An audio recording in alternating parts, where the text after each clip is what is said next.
Okay. Hi all. ఈ వీడియోలో మనం ఒక చిన్న టాపిక్ చూద్దాం. దాన్ని క్లిప్ బోర్డ్ అనే కాన్సెప్ట్ని చూద్దాం. అసలు ఫస్ట్ మనకి యూఐ స్క్రీన్ డిజైన్ చేసేటప్పుడు ప్రాపర్టీ క్రియేట్ చేసాము. దాన్ని వచ్చి సెక్షన్లో ఎంబెడ్ చేసాము. సెక్షన్ క్రియేట్ చేసి తర్వాత ఫ్లో యాక్షన్ క్రియేట్ చేసి సెక్షన్ని ఫ్లో యాక్షన్లో ఎంబెడ్ చేసి తర్వాత ఫ్లోని క్రియేట్ చేసాము. ఫ్లో లోపల ఫ్లో యాక్షన్ ఎంబెడ్ చేసేసరికి మనకి ఇప్పుడు రన్ చేయగలుగుతున్నాం. ఇది నేను రన్ చేశాను అనుకోండి. సో కేసు రన్ అవుతుంది. రన్ అయ్యాక మనకి యూఐ స్క్రీన్ అనేది వచ్చింది. సో ఇక్కడ data enter చేయమంటుంది.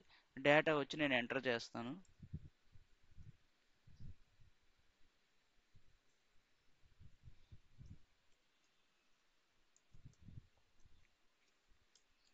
Okay. Date of birth mandatory field కాదు కాబట్టి జస్ట్ ఫ్యూ డేటా ఎంటర్ చేశాను. నేను రిజిస్టర్ చేశాను అనుకోండి. ఓకే. సో నేను ఎంటర్ చేసే డేటా ఎక్కడ స్టోర్ అవుతుంది అంటే వర్క్ టేబుల్లో స్టోర్ అవుతుంది. వర్క్ ఆబ్జెక్ట్ క్రియేట్ అయ్యి వర్క్ టేబుల్లో స్టోర్ అవుతుంది.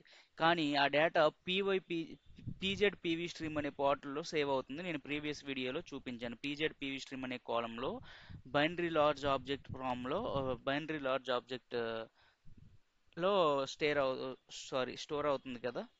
సో ఇప్పుడు మనము ఆ డేటా ఎలా స్టోర్ అవుతుందో చూడాలనుకోండి, క్లిప్ బోర్డ్ యూజ్ చేసి చూడొచ్చు. సో ఇక్కడికి వెళ్ళి క్లిప్ బోర్డ్ ఎనేబుల్ చేసుకోండి.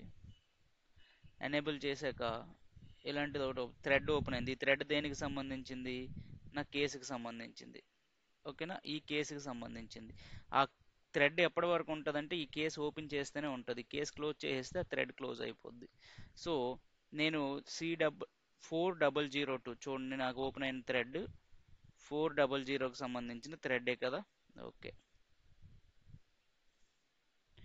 ఈ థ్రెడ్లో మనకి కావలసిన డేటా ఎక్కడ ఉంటుందంటే మనం వర్క్ ఆబ్జెక్ట్ క్రియేట్ అయిన డేటాను చూడాలనుకుంటున్నాం కాబట్టి ఇక్కడ పీవై వర్క్ పేజ్ అనే ఒక ఆప్షన్ ఉంటుంది. Okay. Py work page. So దీనిపైన క్లిక్ చేస్తే నేను ఎంటర్ చేసిన డేటా అనేది ఇక్కడ స్టోర్ అవుతూ కనిపిస్తుంది. కాకపోతే నేను అది సేవ్ చేయలేదు కాబట్టి రాలేదు. నేను సబ్మిట్ రిజిస్టర్ కొడతాను. ఇప్పుడు వస్తుంది చూడండి. ఓకే.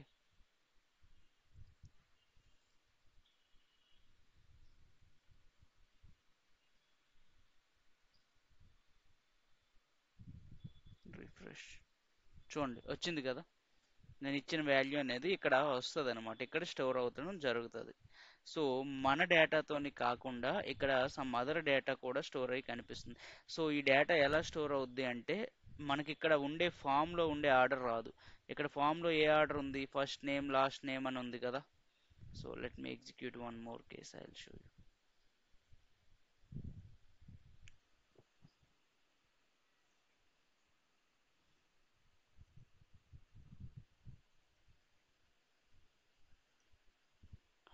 స్టూడెంట్ నేమ్, జెండర్ ఈ ఆర్డర్లో కాకుండా ఇక్కడ మనకు వచ్చేటప్పుడు మాత్రం అది ఏ ఆర్డర్లో స్టోర్ అవుద్ది అంటే ఆల్ఫాబెటికల్ ఆర్డర్లో స్టోర్ అయిపోయి ఉంటుంది. ఆల్ఫాబెటికల్ ఆర్డర్లో స్టోర్ అయ్యి ఉండడం జరుగుతుంది. ఓకే. All right. ఆల్ఫాబెటికల్ ఆర్డర్లో స్టోర్ అవుతుంది.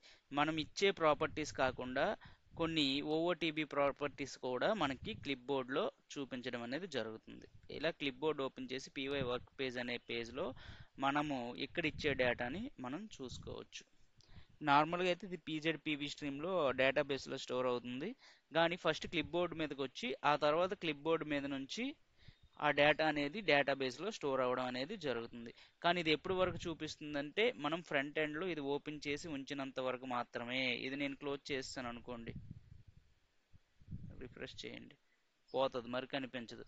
ఎందుకు? నేను అక్కడ క్లోజ్ చేస్తాను కాబట్టి. ఏం క్లోజ్ చేస్తాను? ఆ కేసుని క్లోజ్ చేస్తాను కాబట్టి. నేను మళ్ళీ క్లిప్ బోర్డ్ పెట్టి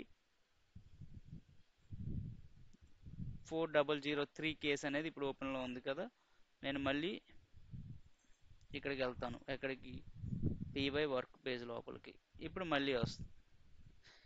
ఎప్పటి వరకు ఇక్కడ క్లిప్ బోర్డ్లో మనం చూడగలమంటే ఫ్రంట్ ఎండ్లో ఆ స్క్రీన్ రన్నింగ్లో ఉంటేనే చూడగలం. ఆ స్క్రీన్ రన్నింగ్లో లేకపోతే చూడలేం. Okay.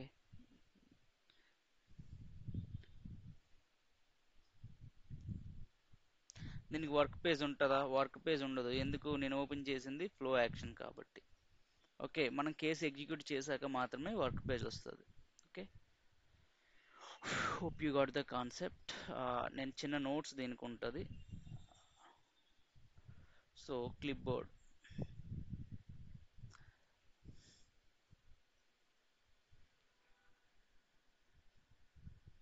until we close the case,